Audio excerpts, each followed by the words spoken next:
In this video, I'll be showing you how to fix AirPods battery not showing on iPhone widget. It's a very simple method, so if you find this video helpful, be sure to drop a like and subscribe. But anyways, getting into it, it's very simple to go ahead and do this. The AirPods battery widget can occasionally lose the connection to the case or the individual bug, like due to a sync glitch between the Bluetooth stack and the UI.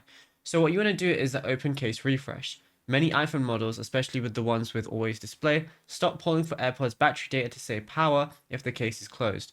So open the lid of your AirPods case next to your phone and wait for the standard connection pop-up to appear, which is like what you're seeing right now, and then check the widget immediately.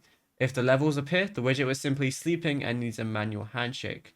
And what you could do is long press the battery widget on your home screen, then select remove widget, then long press any empty space on your home screen until the apps wiggle, then press the add on the top left, and then when you press edit on the top left, you're going to see customize widgets or anything like that. So you can press add widget right there, and then what you can do is type in something like battery, like so, and it's going to show up with different AirPod statuses and everything like that.